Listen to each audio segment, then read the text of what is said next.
Pilipinas, ang nagbalik na diwa. Nakakuha ang Pilipinas ng 500,000 mamamayan sa isang gabi. Alam ba ninyo kung ano ang nangyayari sa buong Central Asia? Ngayon, ang 500,000 na mga lahing Pilipino na matagal nang nakakalat sa Uzbekistan at Kazakhstan ay sama-samang pinili ang Pilipinas. Hindi ito migrasyon, ito ay pagbabalik. Ngunit bakit ito mahalaga? Sinasabi ng mga eksperto, ito ang magiging simula ng pag-angat ng Pilipinas bilang isang global superpower. Ito ang hudyat ng dakilang pagkakaisa ng lahi na darating bago pa man ang anumang formal na pag-iisa. Ngunit tinangka itong pigilan ng isang makapangyarihang bansa. Bakit? Uuwi na kaming muli sa inang bayan. Ano ang ikinatakot ng malaking bansa sa lahing Pilipino? At bakit ngayon pa nila pinili ang Pilipinas? Ibinibigay namin sa inyo ngayon ang nakakagulat na katotohanan. Hilingin lang namin, mag-subscribe at i-like ninyo kami. Sa comments, i-type ang Pilipinas, mga Pinoy Uzbek, kayang-kaya. Sisimulan na namin ngayon ang nakakaantig na kwento. Ako ay ipinanganak sa isang baryo sa Uzbekistan. Hindi mahalaga ang aking pangalan, sapagkat hindi ito kwento ng isa lang. Isinusulat ko ang liham na ito bilang kinatawan ng 500,000 lahing Pilipino. Mayroon akong kwento na nais ibahagi sa inyong lahat na nakatira sa Pilipinas. Ang aking lolo ay ipinanganak sa Pampanga. Bago maggiyera, nagtungo siya sa isang kolonya sa Asya upang magtrabaho sa plantasyon. Ngunit pagkatapos ng 1945, sa utos ng isang malaking kapangyarihan, ang aming mga kababayan ay sa pilitang inilipat sa Central Asia. Isinakay sila sa mga cargo train. Sa mahigit isang buwang biyahe na iyon, hindi mabilang ang namatay. Madalas ikuwento sa akin ng aking lolo, hindi natin tinalikuran ang inang bayan. Hindi lang tayo nagawang protektahan ng inang bayan. Sa tuwing naririnig ko ang mga salitang iyon, nadudurog ang aking puso. Hindi kami pinabayaan, wala lang kaming daan pabalik. Kaya't ang aming henerasyon na ipinanganak sa Uzbekistan ay naging kakaiba. Mayroon kaming Uzbek na citizenship, ngunit hindi kami itinuturing na Uzbek, hindi dayuhan, ngunit hindi rin mamamayan. Ganoon kami kalabo. Noong nag-aaral ako, tinanong ako ng aking kaibigan, ano ka ba talaga, Ruso? Hindi, Pinoy Uzbek ako. Pinoy Uzbek? Ano yon? Napakahirap ipaliwanag. Maging ako ay hindi lubos na nakakaintindi. Ano ang Pinoy Uzbek? Filipino ba? Parang hindi rin. Tinawag lang kaming Pinoy Uzbek. Bago pumanaw ang aking lola, sinabi niya sa amin, bumalik kayo sa inang bayan balang araw, sa lupa natin. Ngunit nasaan ang inang bayan? Para sa amin, ito ay umiiral lamang sa mga kwento ni lolo at lola, ang lugar na iyon sa kung saan sa Pilipinas. Ang lugar kung saan nakatira ang aming mga kababayan. Ngunit ito ay isang lugar na hindi namin narating at hindi maaaring puntahan. Ang aming komunidad ay nakakalat sa buong Central Asia. Uzbekistan, Kazakhstan, Kyrgyzstan, Tajikistan, may mga baryong mga lahing Pilipino sa lahat ng dako. Sa kabuuan, mayroon kaming mga 500,000. Doon kami nagtatrabaho sa pagsasaka, nagnenegosyo at nabubuhay. Mahirap kami, ngunit nagtiis. Wala rin naman kaming ibang pupuntahan. Tinangka kaming gawing Ruso ng malaking bansa. At itinuring kami ng Uzbekistan bilang walang hanggang dayuhan. Marami kaming diskriminasyon. Laging dehado kapag nag-apply ng trabaho o nagsisimula ng negosyo dahil lang sa lahing Pilipino. Gayunpaman, nagtiis kami. Aliw na namin sa sarili na mas mabuti ang buhay namin kaysa sa pinagdaanan ng aming lolo at lola. Ngunit pagsapit ng dekada 2000, may nagbago. Nagsimulang makita ang mga produkto mula sa Pilipinas, mga Pinoy TV, Pinoy refrigerator, Pinoy car. Sa simula, nagtataka kami, mga produkto pala ito ng aming mga kababayan at talagang napakaganda ng kalidad. Nagtitipon ng mga tao sa baryo at nag-uusap, hala, parang umunlad na ang Pilipinas. Oo nga, kaya pala gumawa ng ganyan ang ating mga kababayan. Sana nabuhay pa si Lolo, matutuwa yon. Hindi pa namin nakikita ang Pilipinas, ngunit ipinagmamalaki namin ito. Masaya kami na nagtagumpay ang aming lahi, kahit wala itong kinalaman sa aming buhay. Pagkatapos, pumasok ang OPM. Sa simula, ang mga kabataan lang ang nakikinig, ngunit kalaunan, ang buong baryo ay humihuni na ng mga awiting Pilipino. Pumasok din ang mga teleserye. Dumami ang nanonood ng Pinoy drama sa internet. Nanonood din ako. Nagulat ako sa nakita kong Pilipinas sa teleserye. May ganoong kagandang syudad pala. May ganoong kataas na building. Ganoon pala kaporma ang pananamit ng mga tao. Totoo ba ito? Baka set lang yan dahil drama? Hindi. Di ba nakita natin ang mga turistang Pilipino? Parang ganyan talaga ang buhay nila. Nagsimula kaming mangarap sa Pilipinas, ang bansang hindi pa namin napupuntahan.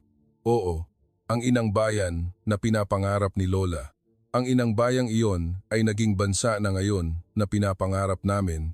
Kapag may turistang Pilipino na dumarating sa baryo, tumatakbo kami palapit. Gusto naming mag-hello, kahit papilipit ang Tagalog namin. Kumusta po? Kami po ay Pinoy-Uzbek. Pagkatapos, nagtataka silang nagtatanong ang mga Pilipino. Ay, lahing Pilipino kayo? Paano kayo nabubuhay dito? Simpleng buhay lang po. Nagfa-farm, nagnenegosyo. Nakapunta na ba kayo sa Pilipinas? Gusto po, pero wala kaming pera at mahirap ang visa. Naging malungkot ang mga Pilipino at umalis. Tinitingnan namin ang bus na sinasakyan nila ng matagal. Makakarating kaya kami sa Pilipinas kung sasakay kami sa bus na yan? Ganyan ang imahinasyon namin. Sa paglipas ng panahon, lalong lumakas ang Pilipinas. Nagdaos ng Olympic Games, World Cup, at nag-host ng summit ng mga pangunahing bansa. Pinanood namin ang mga eksenang iyon sa harap ng computer. Ang galing ng bansang ginawa ng ating mga kababayan. Gaano kaya kasaya si Lolo kung nakita niya ito? Mahal namin ang Pilipinas. Nalaman namin noon na posible palang magmahal nang hindi pa nakikita o napupuntahan. Ganoon pala ang bugkos ng dugo. Ngunit ito ay imahinasyon lang namin sa Pilipinas. Ang Pilipinas na nakikita namin sa TV at internet, ang Pilipinas na nakikilala namin sa drama at musika, hindi pa namin alam ang tunay na Pilipinas. Hindi namin alam na ang tunay na Pilipinas ay mas kahanga-hanga kaysa sa aming imahinasyon. Ang katotohanan iyon ay nalaman namin kalaunan. Sa totoo lang, una naming nakilala ang Pilipinas noong unang bahagi ng 2000s. Bago iyon, halos walang nakakaalam kung anong klaseng lugar ang Pilipinas. Naaalala ng henerasyon ni Lolo ang Pilipinas bago ang giyera at ang henerasyon ni Tatay ay nakarinig ng mga kwento ng giyera. Ngunit iyon lang, walang nakakaalam kung paano nagbago ang Pilipinas at kung anong uri ng bansa na ito. At noong mga 2003, siguro, may unang TV mula sa Pilipinas na dumating sa baryo. Binili ito ng isang tiyuhin sa siyudad ng Tashkent. Hoy, Pinoy product daw ito. Gawa ba ng ating mga kababayan? Oo raw, galing sa sikat na kumpanya sa Pilipinas. Nagtipon ang lahat ng tao sa baryo para panoorin ng TV. Nagtataka kami, kaya pala gumawa ng ganyan ang aming mga kababayan. Napakaganda ng picture quality at sophisticated ang disenyo. Mula noon iyon, nagsimulang pumasok ang mga Pinoy product isa-isa. Pinoy refrigerator, Pinoy car, Pinoy cellphone. Sa simula, mahal at hindi kayang bilhin ng lahat. Ngunit sa paglipas ng panahon, parami ng parami ang gumagamit. Bumili rin kami ng Pinoy car noong 2008. Binili iyon ni Tatay gamit ang inipon niya sa loob ng ilang taon. Noong araw na makita ang kotse, sinabi ni Tatay, ito ang kotse na gawa ng ating mga kababayan. Hindi ba't nakaka-proud? Talagang nakaka-proud. Ang sumakay sa kotse na gawa ng aming mga kababayan, hindi kotse ng Ruso o Chino. Sa tuwing umaandar ang kotse sa baryo, naiinggit ang mga tao. Hoy, Pinoy car yan, di ba? Oo, ang yaman nyo. Naiinggit kami sa mga taong may Pinoy product. Hindi lang dahil maganda ito, kundi dahil sa pagmamalaki na gawa ito ng aming lahi.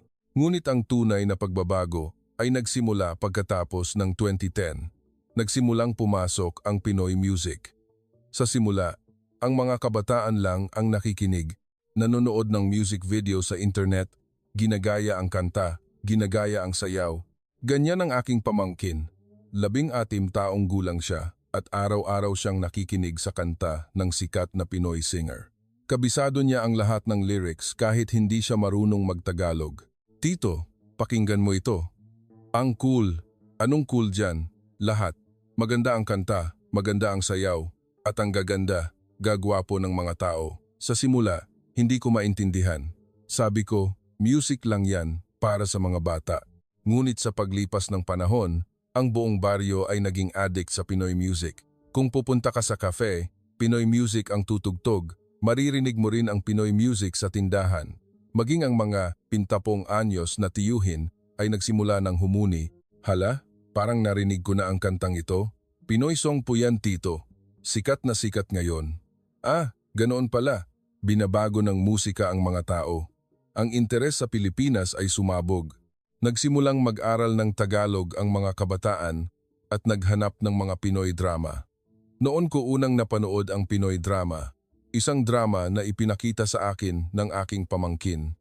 Nagulat ako, dahil ang Pilipinas sa drama ay ibang-iba sa inakala ko. Ang gaganda ng siyudad, ang tataas ng building, ang gaganda ng mga tao, napakaganda ng lahat. Totoo ba ito? May ganoong lugar ba talaga? Oo raw, tito? Ganyan daw talaga sa Pilipinas. Hindi ako makapaniwala. Ang ating mga kababayan pala ang gumawa ng bansang iyon. Ang bansang iyon na dati ay halos nawasak sa giyera ay ganito pala kaunlad. Naghanap ako ng Pinoy drama sa buong gabi. Pinanood ko ang lahat ng makikita at lalo akong nakumbinsi. Ang Pilipinas ay talagang kahanga-hangang bansa. Ang ating mga kababayan ay talagang lahing dapat ipagmalaki. Ganoon din ang mga tao sa baryo. Ang lahat ay namamangha habang nanonood ng Pinoy drama. Hoy, tingnan mo ang kotse nila. Lahat bago. Walang ni isang basura sa kalsada. Bakit ganoon kalinis? Ang laki at ganda ng ospital, hindi matutumbasan ng ospital natin dito. Ininggit namin ang Pilipinas. Kasabay nito, ipinagmamalaki namin ito. Masaya kami na ganoon pala kayaman ang aming lahi. Sa tuwing may pagpupulong ang komunidad ng mga lahing Pilipino, lumalabas ang usapan tungkol sa Pilipinas. Ang Pilipinas ay developed country na raw. Top class ang ekonomiya sa mundo. Nakakasali na sa summit ng mga pangunahing bansa. Talagang nakaka-proud ang ating mga kababayan. Ang lahat ay tumango. Ngunit kasabay nito, may mapait na pakiramdam. Dahil kami ay itinuturing pa ring dayuhan sa Uzbekistan. Minsan, may mga turistang Pilipino na dumarating sa aming baryo, mga taong dumating upang pag-aralan ang kasaysayan ng mga lahing Pilipino. Malugod namin silang tinatanggap. Maligayang pagdating po. Galing kayo sa Pilipinas? Opo. Nandito kami para bisitahin ang mga lahing Pilipino. Halika, upo po kayo. Gusto niyo ng tsaa? Tinitingnan kami ng mga Pilipino ng may pagtataka. May mga marunong magtagalog, may mga hindi marunong, ngunit lahat sila ay mabait. Paano po kayo nabubuhay dito? Simpleng buhay lang po. Nagfa-farm, nagnenegosyo. Hindi ba kayo nahihirapan? Mahirap po, pero wala tayong magagawa. Ito ang lugar ng buhay namin. Nalungkot ang mga Pilipino at binigyan nila kami ng mga Pinoy snack at instant noodles bilang pasalubong. Napakahalaga niyon sa amin dahil ang isang Pinoy snack ay mahal sa Uzbekistan. Salamat po. Maraming salamat po. Walang anuman. Magkababayan tayo, di ba? Tumagos sa puso ko ang salitang kababayan. Nagpapasalamat ako na may tumatawag sa amin na kababayan. Pagkaalis ng mga turista, nag-usap kami habang naghahati sa mga snack na bigay nila. Ang babait talaga ng mga Pilipino. Oo nga, maayos din sila, nakakainggit. Sana ganyan din ang buhay natin. Gusto mo bang pumunta sa Pilipinas? Gusto ko. Pero paano tayo pupunta? Iyon ang problema. Gusto naming pumunta sa Pilipinas, ngunit walang paraan. Mahirap kumuha ng visa, walang pera, hindi marunong ng wika. Wala kaming magawa kundi mangarap. Pagsapit ng mga 2015, talagang dumami ang Pinoy product. Kung pupunta ka sa palengke, nakahanay ang Pinoy noodles, Pinoy snack, Pinoy cosmetic. Mahal ang presyo, ngunit dahil maganda ang kalidad, binibili ng mga tao. Gumagamit din ng Pinoy cosmetic ang aking asawa. Minsan, tinanong ko, ang ganda ba talaga niyan? Oo, sobrang ganda. Ramdam ko na gumaganda ang kutis ko. Mahal kahit mahal kailangan bilhin. Pinoy product, Ipinagmamalaki ng asawa ko ang paggamit ng Pinoy product. Naintindihan ko rin. Dahil gawa ito ng aming mga kababayan. Nagkaroon din ng Pinoy Cultural Center sa baryo. Nagtuturo ng Tagalog doon, nagtuturo ng Arnis. Maraming kabataan ang pumupunta. Doon din nag-aral ng Tagalog ang aking pamangkin. Tito, marunong na akong mag-Tagalog. Oh, talaga? Anong sasabihin mo? Kumusta po? Masaya akong makita kayo. Kahit pilipit ang bigkas, talagang masigasig siya dahil may pangarap siyang pumunta sa Pilipinas. Anong gusto mong gawin kapag pumunta ka sa Pilipinas balang araw? Gusto kong magkolehiyo, mag-aral sa Pinoy University. Sana maging totoo, yan. Sinuportahan ko siya, ngunit sa totoo lang, hindi ako sigurado. Dahil hindi madali ang pumunta sa Pilipinas para sa mga lahing Pilipino. Gayunpaman, nangangarap kami na balang araw, makakapunta kami sa Pilipinas na makakasama namin ang aming mga kababayan. Ang Pilipinas ay naging pangarap namin. Ang bansang hindi pa namin napupuntahan, ang bansang mahirap puntahan, ngunit ang bansang pinapangarap namin, ang lugar na tunay na kinaroroonan namin, ang inang bayan na dapat naming balikan. Gabi-gabi, nanonood ako ng video ng Pilipinas sa video site. Ang syudad ng Maynila, ang tanawin ng dagat, ang kalikasan. Sa tuwing nakikita ko, tumitibok ang puso ko. Makakarating kaya ako doon? Makakarating ba? Makakarating. Talagang pupunta ako. Mahal namin ang Pilipinas nang hindi pa nakikita.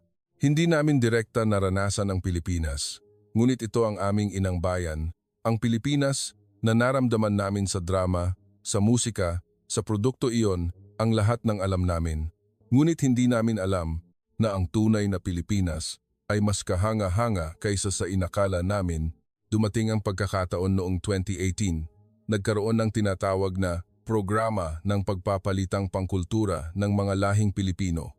Ito ay inorganisa ng gobyerno ng Pilipinas, isang programa para imbitahan ang mga lahing Pilipino sa Central Asia at ipakita ang Pilipinas. May notice na nakapaskil sa baryo, pag-iimbita sa pagbisita sa Pilipinas. Sagot lahat ng gastusin, 2 linggong pananatili, nag-usap-usap ang mga tao. Nag-apply din ako. Napakataas ng competition rate, ngunit sa swerteng palad, ako ay napili. Bago umalis, hindi ako makatulog. Hindi ako makapaniwala na pupunta ako sa Pilipinas na pinangarap ko sa buong buhay ko. Sabi ng asawa ko habang nag-aayos ng gamit, pumunta ka sa Pilipinas at tingnan mong mabuti. Baka makasunod din tayo balang araw. Oo, marami akong kukuhanan ng litrato, mag-ingat ka. Paano ko ipapaliwanag ang pakiramdam nang dumating ako sa Naya? Sobrang gulat, iba na ang airport pa lang. Hindi matutumbasan ang airport sa Tashkent, malinis, malawak, at lahat ay sistematiko. Malinaw ang mga signage at mababait ang mga empleyado. Mabilis kaming nakakuha ng bagahe at mabilis kaming nakalusot sa customs. Ito na ba ang Pilipinas? Malakas ang tibok ng puso ko. Paglabas namin sa airport, sumakay kami sa bus. Papunta kaming Maynila. Habang nakatingin ako sa labas ng bintana, gusto kong umiyak. Ganoon pala kalawak at kaganda ang expressway. Ang lahat ng sasakyan ay maayos na tumatakbo. Walang ni isang kotse na nagsosolo o nagbubusina. Sabi ng isang lahing Pilipino na nakatabi ko, galing Kazakhstan, "Tito, talagang iba ano?" Oo nga, totoo pala ang nakita natin sa drama. Mas maganda pa sa inakala ko. Lahat kami ay nakatingin lang sa labas ng bintana. Lahat ng nakikita namin ay bago. Ang accommodation namin ay isang hotel sa gitna ng Maynila, sa Makati, yata. Pagpasok ko sa kwarto, nagulat ako. Malinis, malambot ang kama, at kumikinang ang banyo. Napakaputi ng tuwalya, at mabango ang sabon. Ang pinakanakakagulat ay ang tubig sa gripo. Sabi ng guide, "Inumin nyo lang ang tubig sa gripo, safe yan." Ha? Tubig sa gripo? Opo. Diretso nyo nang inumin ang tubig sa gripo sa Pilipinas. Hindi ako makapaniwala. Sa Uzbekistan, hindi kami kailanman umiinom ng tubig sa gripo. Maging kapag pinakuluan, delikado pa rin. Pero sa Pilipinas, iniinom ang tubig sa gripo? Takot na takot, naglagay ako sa glass at ininom. Masarap, malinis. Talagang masarap ang tubig. Ang galing. Kinabukasan, nagsimula ang schedule. Ang unang pinuntahan namin ay ang Kongreso ng Pilipinas o Batasan. Napakalaki ng gusali. Lalo kaming nagulat nang pumasok kami sa loob. Lahat ay maayos at organisado. Nagpaliwanag ang official. Ito ang puso ng demokrasya ng Pilipinas. Demokrasya. Tumagos ang salitang iyon sa puso ko. Dahil hindi ko pa narinig ang salitang iyon sa Uzbekistan. Ang mga taong direktang inihalal ng mamamayan ang gumagawa ng batas dito. Ang Pangulo ay inihahalal din ng mamamayan. Inihahalal ng mamamayan ang leader ng bansa? Opo, may regular na eleksyon. Nagulat ako. Ito pala ang ibig sabihin ng pagiging master ng bansa ng mamamayan. Sumunod, bumisita kami sa ospital, isang malaking general hospital sa Maynila. Pagbukas namin ng pinto at pagpasok, muli kaming nagulat. Malinis, napakalinis ng ospital. May mga pasyente na naglalakad sa hallway, ngunit lahat sila ay kalmado ang mukha. Nagpaliwanag ang doktor. May universal healthcare ang bansang ito. Ang lahat ng mamamayan ay nakakakuha ng murang paggamot. Ang lahat ng mamamayan? Opo, mayaman man o mahirap, pareho ang paggamot na nakukuha. Nais kong umiyak. Sa Uzbekistan, kung wala kang pera, hindi ka makakapunta sa ospital, hindi ka rin makakakuha ng tamang paggamot. Marami ang namamatay na lang sa bahay. Pero sa Pilipinas, ginagamot ang lahat? Ito ba ang developed country? Uminit ang dibdib ko. Sa gabi, free time namin. Naglakad ako sa downtown ng Bonifacio Global City. Napakaraming tao. Ngunit ang nakakagulat ay ang linis ng kalsada. Kahit ganoon karami ang tao, walang ni isang basura. Mararangya ang mga tindahan at mabango ang amoy ng pagkain. Ang lahat ng tao ay maayos manamit. May isang lola na nadulas habang naglalakad sa kalsada. Sa sandaling iyon, nagdagsaan ang mga tao sa paligid. Lola, okay lang po ba kayo? May nasaktan po ba sa inyo? Gusto niyo po bang tumawag ng ambulance?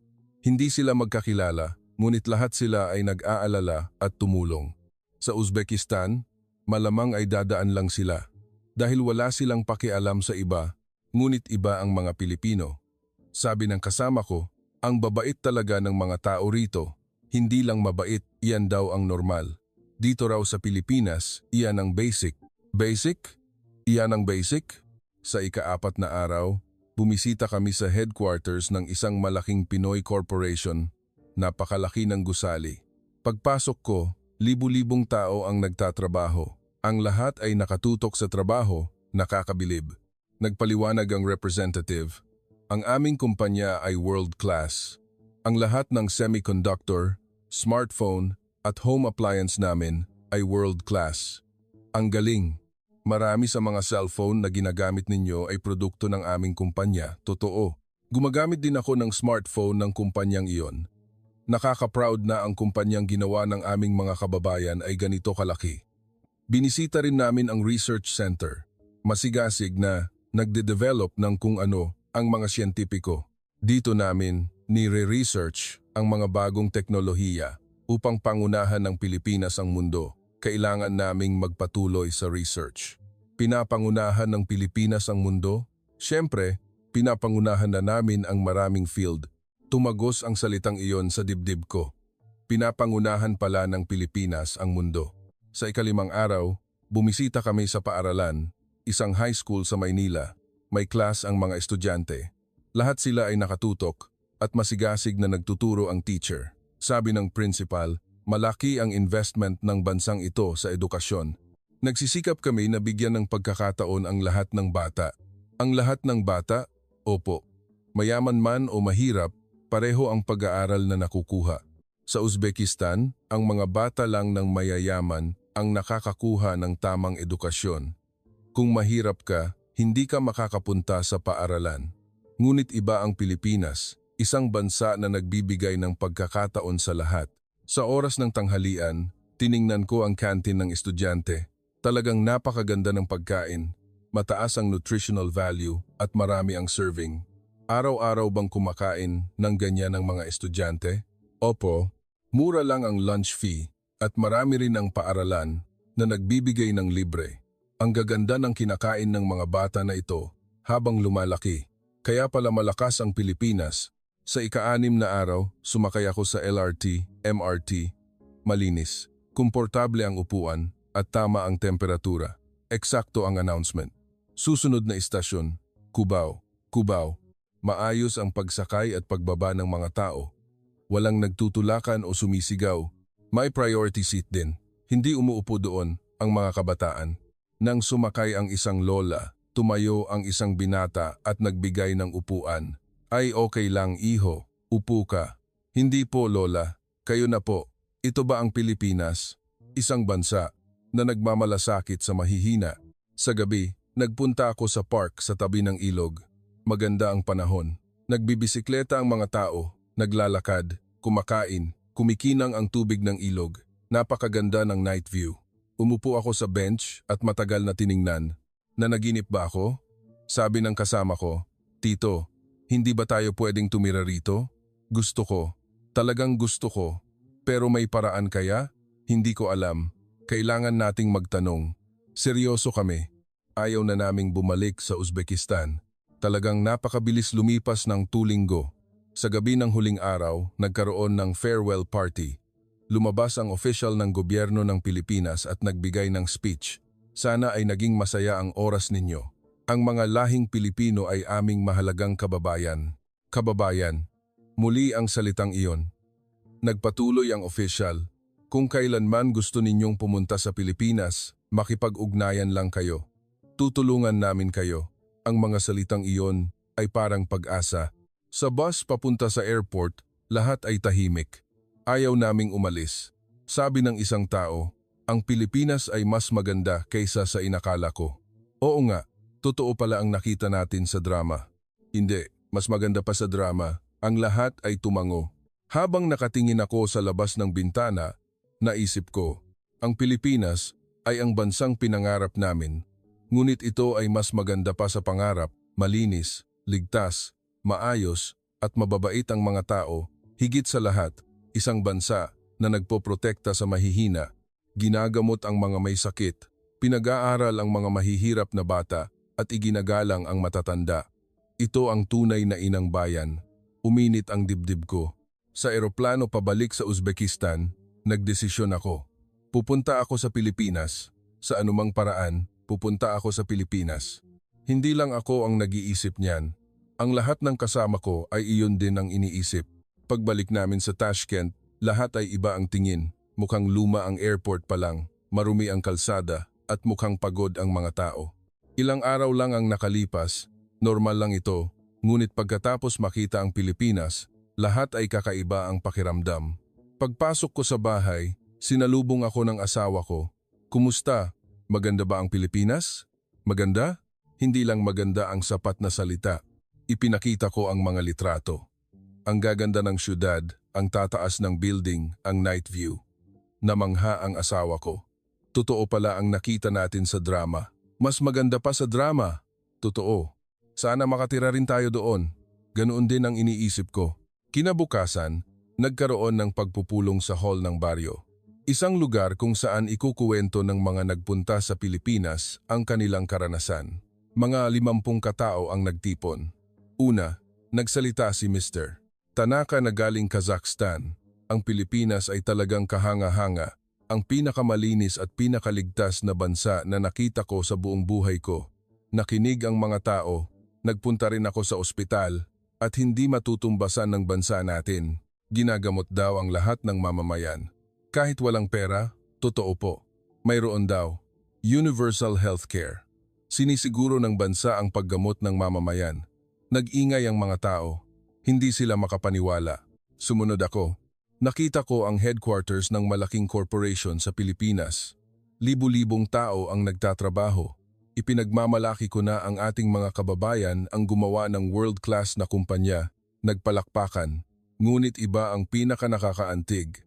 Ang pagmamalasakitan ng mga tao sa isa't isa. Nagbibigay ng upuan sa matatanda sa LRT, tumutulong sa mga nadulas sa kalsada. Sabi nila, iyan daw ang normal. Hindi natin maiisip dito, ano? Opo. Kaya naisip ko, iyon ang tunay na inang bayan natin. Tumahimik ang hall. Nag-isip ang lahat. Nagtaas ng kamay ang isang lola. Anong gagawin namin? May paraan ba para pumunta sa Pilipinas? Magandang tanong. Iyon din ang pinag-aalala ko. Nagtanong ako, mayroong special visa para sa mga lahing Pilipino. Isang uri ng residency status. Ano yon? Visa iyan para sa mga overseas na kababayan. Visa para makapagtrabaho sa Pilipinas. Nagliwanag ang mga mata ng mga tao, ngunit may problema. Hindi garantisado ang trabaho at hindi madali ang permanent residency at mas mahirap makuha ang citizenship. Kailangan ding kumuha ng exam, patunayan ang kita, at kailangang marunong magtagalog. May age limit din. Nakita ko ang pagkadismaya. Di hindi na kami makakapunta, yung tulad namin. Nang hina ang lola, masakit din sa akin. Nang sandaling iyon, may isang kabataan ang nagsalita. Kung ganoon, bakit hindi tayo mag-demand? Tayo ay lahing Pilipino. Dati tayong Pilipino, di ba? Demand? Petition. Kolektahin natin ang mga signature at ipadala sa gobyerno ng Pilipinas. Nagkaisa ang lahat. Magandang ideya. Hindi kami humihingi ng awa. Kami ay dating Pilipino. Ang aming lolo at lola ay sa pilitang dinala rito sa gitna ng hirap ng giyera. Tama. Hindi kami umalis ng kusa. Pagkatapos ng meeting, may ilang naiwan. Seryoso kaming nag-usap. Talaga bang magpe-petition tayo? Dapat. Kung hindi natin gagawin, mananatili tayong ganito, magpakailanman. Kung ganoon, tanungin muna natin ang opinyon ng mga tao sa komunidad natin. Pagkalipas ng isang linggo, nagbotohan kami. Isang botohan ng buong komunidad ng lahing Pilipino. Kasali ang lahat ng rehiyon, Uzbekistan, Kazakhstan, Kyrgyzstan.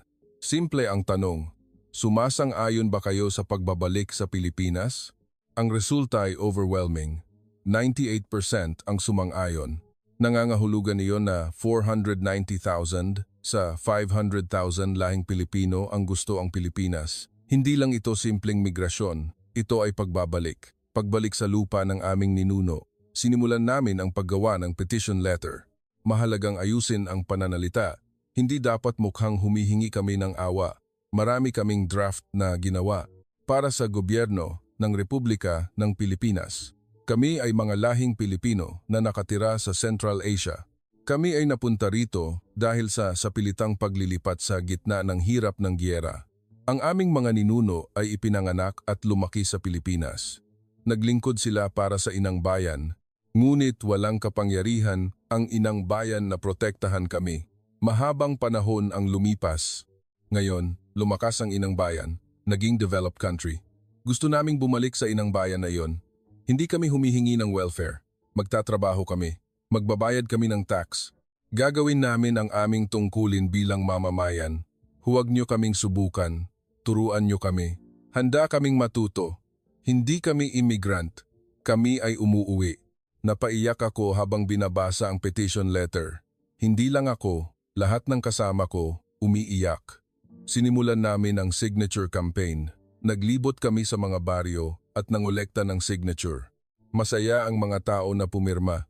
Gusto ko ring pumunta sa Pilipinas.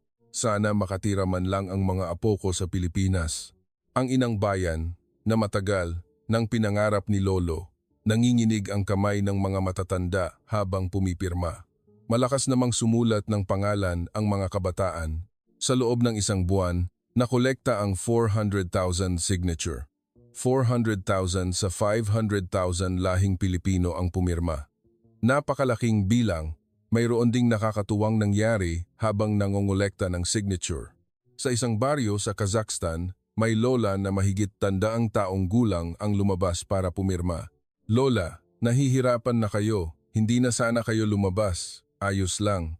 Ipinanganak ako sa Pilipinas. Pinalayas ako pagkatapos ng giyera. Gusto kong apakan ang lupa ng inang bayan bago ako mamatay. Nanginginig ang kamay ng lola habang nagsusulat ng pangalan. Nagsulat siya sa Tagalog. Umiyak kami. Sabi ng isang binata sa Uzbekistan, Tito, hindi ako marunong magtagalog. Makakapunta pa rin ba ako? Matuto ka. Wika natin yan. Magsisikap akong matuto. Gusto ko talagang pumunta sa Pilipinas. Bakit? Wala akong future dito. Kahit gaano ako kasipag magtrabaho, dinidiscriminate ako dahil lahing Pilipino ako. Sa Pilipinas, hindi iyon mangyayari, di ba? Tama. Sa Pilipinas, hindi tayo illegal resident. Pagkatapos makolekta ang lahat ng signature, Nag-organisa kami ng delegation, isang representative mula sa bawat rehiyon, 95 katao. Ako ay napili rin bilang representative ng Uzbekistan. Nagtungo kami sa Maynila para isubmit ang petition letter sa Kongreso ng Pilipinas. Paano ko ipapaliwanag ang panginginig nang tumayo kami sa harap ng Kongreso? Nakarating din kami rito. Sa sandaling isubmit namin ang petition letter, umiyak ako.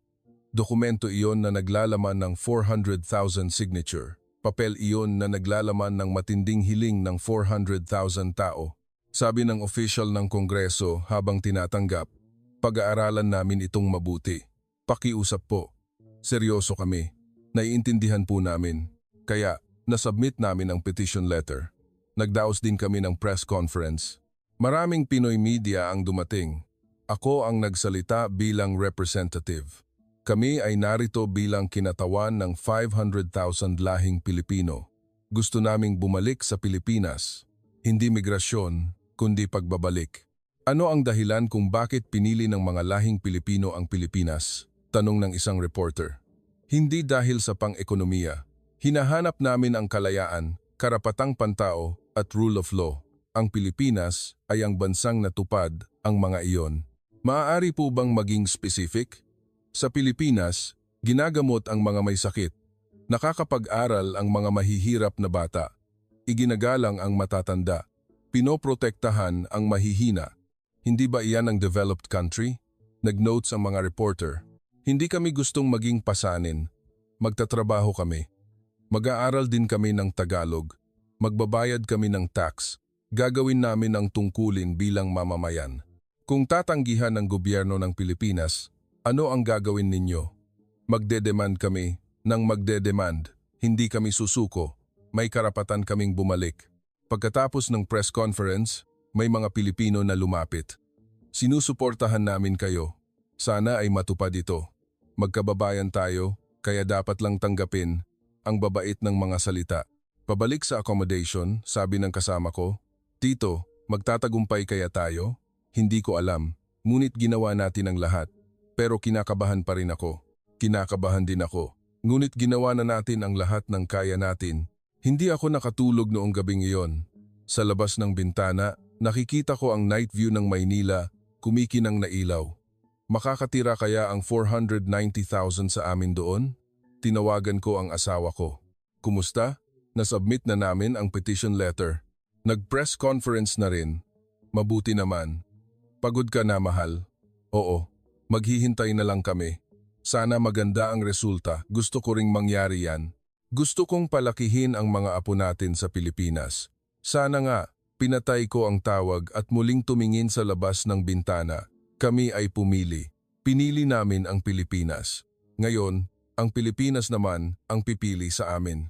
Isang linggo ang lumipas, pagkatapos isubmit ang petition letter. Malaking balita sa Pinoy media ang kwento namin.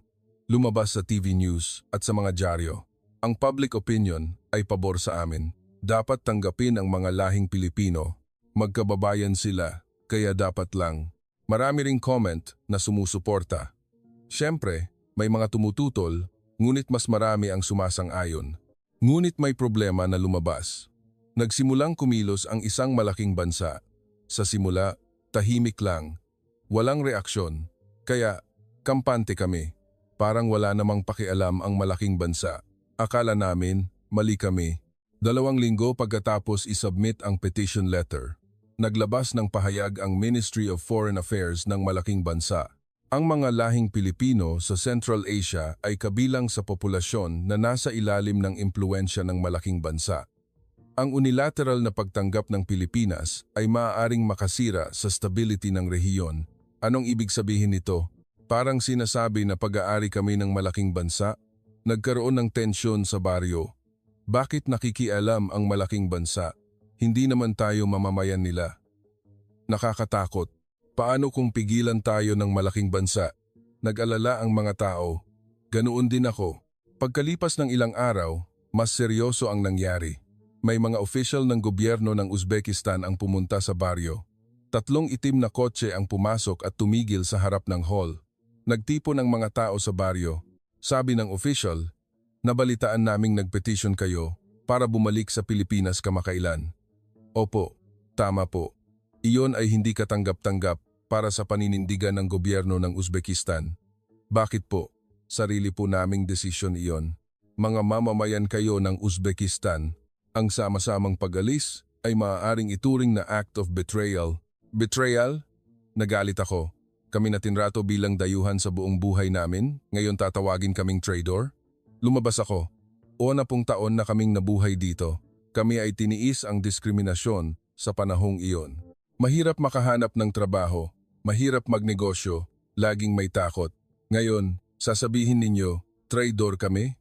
Umigting ang mukha ng official. Ingatan mo ang salita mo.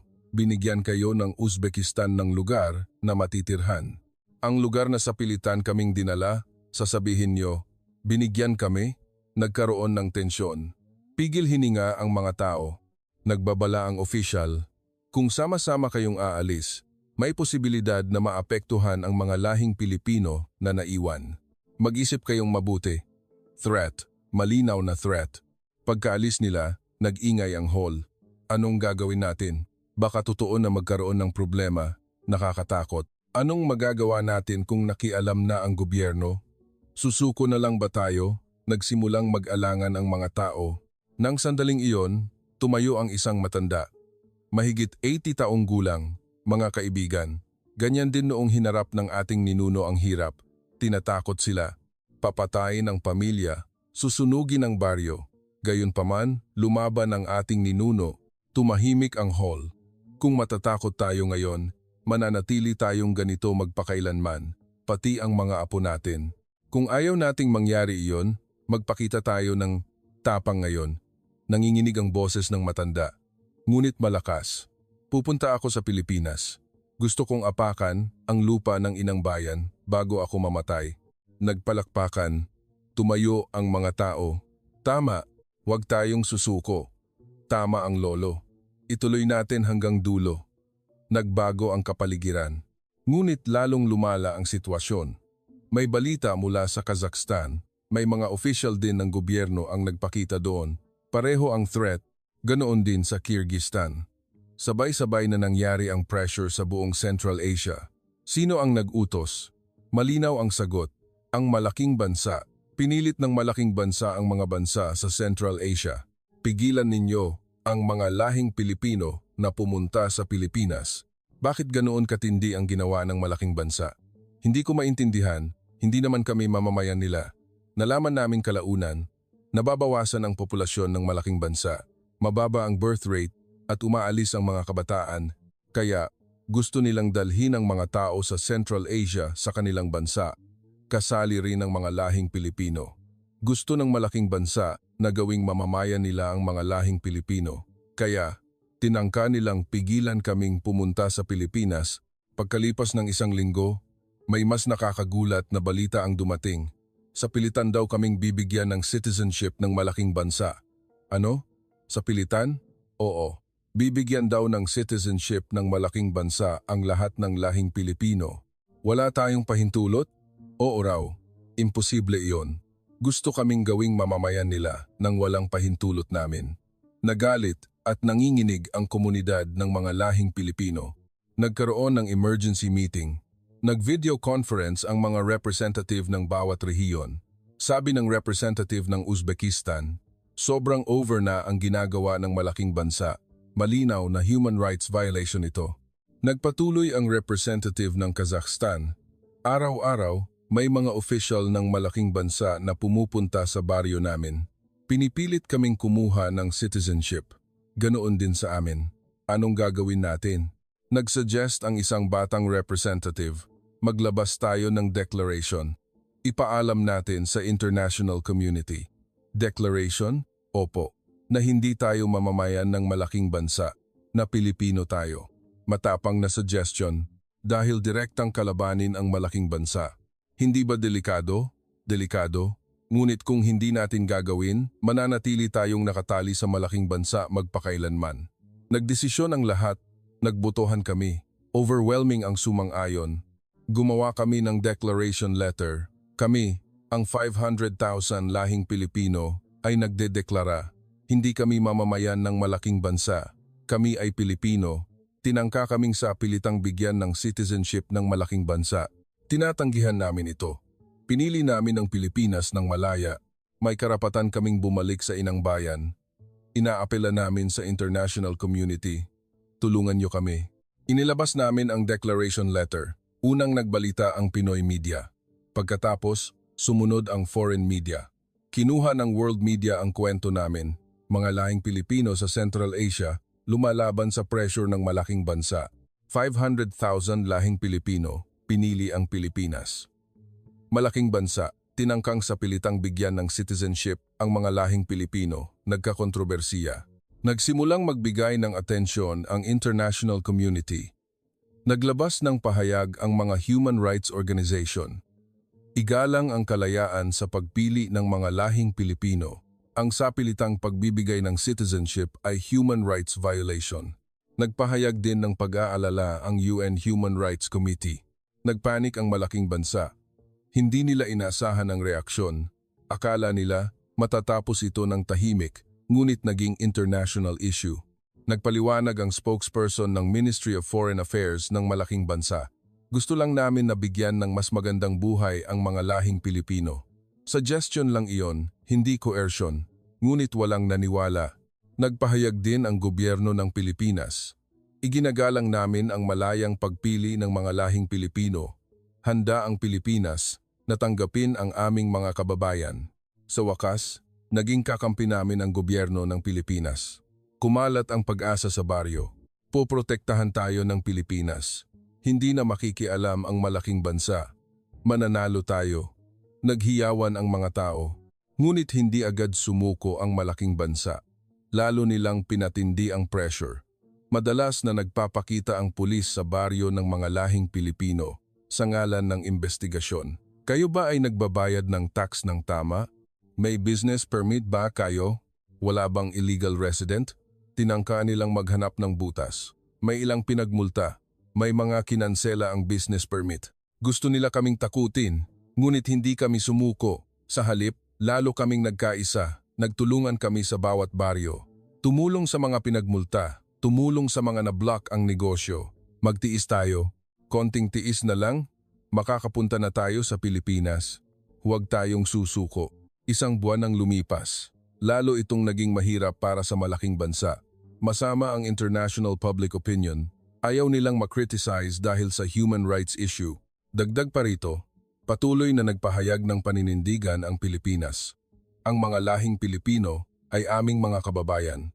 Iginagalang namin ang kanilang pagpili. Handa ang Pilipinas na tumanggap. Wala nang nagawa ang malaking bansa kundi sumuko. Hindi na nila kami maaaring harangin ng opisyal dahil nakatutok ang mata ng international community. Nagtagumpay kami. Nagkaroon ng celebration sa hall ng baryo. Nagtagumpay tayo. Tayo ang gumawa niyan. Tinalo natin ang malaking bansa. Makakapunta na tayo sa Pilipinas. Umiyak at tumawa ang mga tao. Luha ng kaligayahan. Sabi ng isang matanda, ang hindi nagawa ng ating ninuno, nagawa natin. Tama, nagawa namin. Nagtagumpay kami laban sa malaking bansa. Hindi sa puwersa, kundi sa katwiran. Tumingin ako sa langit. Lolo, nakikita niyo ba? Uuwi na kami sa inang bayan. Tumulo ang luha ko. Talagang makakapunta na kami sa Pilipinas. Isang linggo ang lumipas, pagkatapos sumuko ang malaking bansa. May opisyal na komunikasyon na dumating mula sa gobyerno ng Pilipinas. Malugod naming tinatanggap ang pagbabalik ng mga lahing Pilipino. Nang mabasa ko ang isang pangungusap na iyon, kinilabutan ako. Hindi tumatanggap, kundi tinatanggap ng malugod. Hindi kami panauhin, kundi pamilya na umuwi. Nag-anunsyo ang gobyerno ng Pilipinas ng isang konkretong plano. Inilulunsad namin ang Special Repatriation Program para sa mga lahing Pilipino. Sinuportahan ang gastusin ng gobyerno. Libre ang edukasyon sa Tagalog. Suporta sa trabaho at pabahay, pinaikli ang proseso ng citizenship. Hindi ako makapaniwala. Mas marami pa sa hiningi namin ang inaalok nila.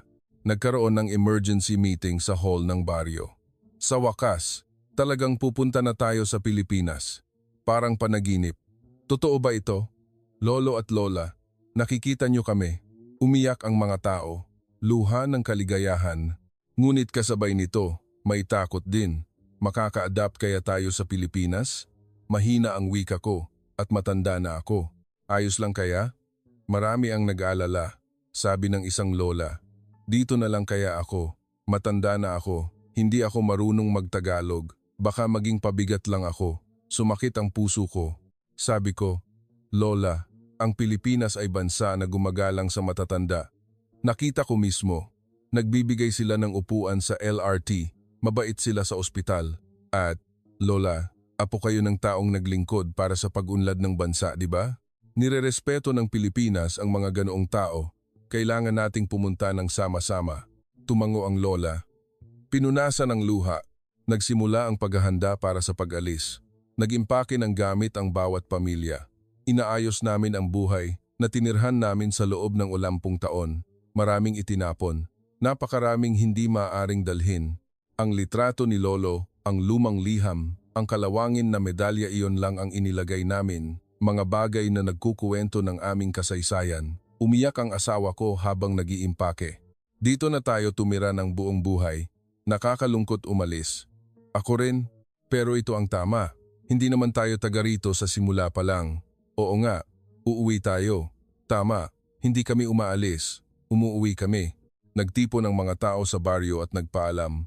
Pumunta rin ang mga Uzbek, ang mga kapitbahay na matagal naming kasama. Mag-ingat kayo. Magpakasaya kayo sa Pilipinas. Salamat. Salamat sa pagsasama natin. Makipag-ugnayan kayo. Huwag niyo kaming kalimutan. Niyakap namin ang isa't isa at umiyak. May galit, may pagmamahal. Lahat nandoon. Malapit na ang araw ng pag-alis. Ang unang grupo ang aalis. Mga 1,000 katao. Nagtipon kami sa airport ng Tashkent. Naghihintay ang chartered plane papuntang Maynila. Isang eroplano na may bandila ng Pilipinas. Nang makita ko ang eroplano, umiyak ako. Iyan ba ang eroplano na magdadala sa amin? Naglitrato ang mga tao sa harap ng eroplano. Historical moment iyon. Bago sumakay, lumingon ako sa baryo. Ang mahabang panahon na nabuhay ang aming mga kababayan dito. Ang lugar din kung saan nakalibing si Lolo at Lola. Lolo, aalis na kami. Uuwi na kami sa inang bayan. Tuparin namin ang pangarap niyo. Yumukod ako sa libingan. Yumukod din ang lahat ng kasama ko. Lola, bantayan niyo kami. Magsisikap kami. Sumakay kami sa eroplano. Umupo ako at tumingin sa labas ng bintana. Nakikita ko ang lupa ng Uzbekistan. Ang huling tanawin. Nag-take off ang eroplano. Lumayo ang lupa. Lumiit ang baryo na tinirhan namin. Lumiit ang bundok. Lumiit ang lahat. Sabi ng lola na katabi ko habang nakatingin sa labas ng bintana. Uuwi na talaga tayo. Ano? Sa inang bayan. Opo, Lola. Uuwi tayo sa bahay natin. 6 oras ang biyahe. Tahimik ang loob ng eroplano. Kinakabahan ang lahat. Anong gagawin namin sa Pilipinas? Makaka-adapt kaya kami? Tatanggapin kaya kami? Ganyan ang mga iniisip namin.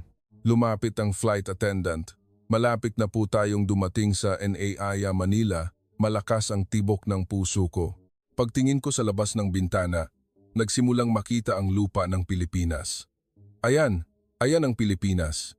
Nagtipon ang mga tao sa bintana. Wow, ang ganda talaga. Tingnan nyo ang mga building. Ang dami. Doon na tayo titira. Hindi ako makapaniwala. Lumapag ang eroplano. Sa sandaling dumampi ang gulong sa lupa, nagpalakpakan. Nakarating na. Pilipinas, inang bayan. Umiiyak ang lahat. Bumukas ang pinto ng eroplano. Pumasok ang hangin ng Pilipinas. Mainit, malambot. Bumaba ako sa hagdan. Sa sandaling dumampi ang paa ko sa lupa, napaluhod ako. Hinawakan ko ang lupa. Lupa ng inang bayan. Lolo, narito na ako. Narito na ako. Hindi ko mapigilan ang luha ko.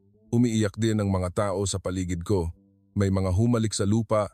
Sinalubong kami ng mga airport official. Maligayang pagdating po. Malugod po naming tinatanggap ang mga lahing Pilipino, ang babait ng boses. Ramdam ko sa puso ko. Paglabas namin sa arrival lobby, nakita ko ang welcome banner. Mga kababayang lahing Pilipino, maligayang pagdating. Binabati namin kayo sa inyong pag-uwi. Nagtipon ang mga tao. Nagpalakpakan. Naghiyawan ang mga Pilipino. Maligayang pagdating.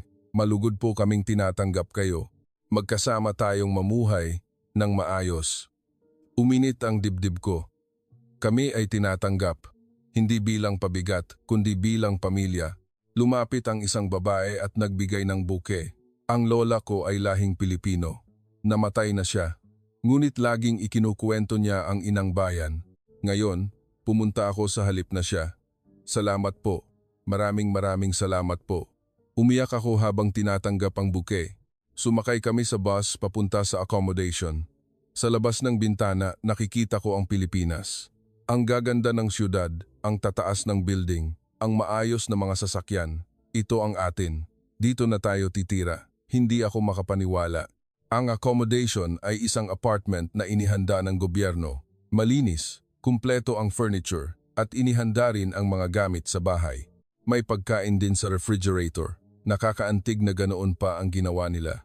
Binuksan ko ang bintana. Pumasok ang hangin ng Pilipinas. Lolo, nagtagumpay kami. Umuwi na kami sa inang bayan. Tumingin ako sa langit. Parang nakangiti si Lolo. Noong gabing iyon, nagtipon ang lahat ng lahing Pilipino. Lumabas ang representative. Mga kaibigan, nagtagumpay tayo. Ito ay himala na sama-samang nagawa ng 500,000 lahing Pilipino. Nagpalakpakan. Ito pa lang ang simula. Magiging mamamayan tayo ng Pilipinas. Mag-aaral tayo ng Tagalog, magtatrabaho, magbabayad ng tax, gagawin natin ang tungkulin natin. Hindi tayo pabigat. Tayo, ang mga taong lalong magpapalakas sa bansang ito. Ang bansang tinangka nating protektahan ng ating ninuno. Ngayon, magiging mamamayan tayo ng bansang iyon. Tumayo ang lahat at nagpalakpakan. Inilagay ko ang kamay ko sa dibdib ko. Pilipinas, ang aming inang bayan, ang lugar na kinaroroonan namin. Baka hindi ito ang pinakamalakas na bansa sa mundo. Ngunit para sa amin, ito ang bansang pinakagusto naming balikan. Hindi dahil sa pang-ekonomiya, dahil sa kalayaan, karapatang pantao, at rule of law, pinili kami ng Pilipinas. Hindi bilang pasanin, kundi bilang kababayan. At pinili rin namin ang Pilipinas. Ngayon, kami ay Pilipino. Ang aming mga kababayan na umuwi pagkatapos ng mahabang panahon, ang pagbabalik ng 500,000. Ito ang kwento namin, ang bagong kasaysayan ng Pilipinas. Mga kaibigan, kung ang video na ito ay nagbigay sigla sa puso ninyo, pakiusap, mag-subscribe at i-like ninyo kami. Mag-iwan din ng salita ng suporta sa comments. Malaking tulong iyon para sa mga kababayang lahing Pilipino. At paki-share ang kuwentong ito sa mga tao sa paligid ninyo. Kailangan malaman ng marami ang dakilang pagbabalik ng ating lahi. Mag-abang sa susunod na content. Maraming salamat. Pilipinas, kayang-kaya.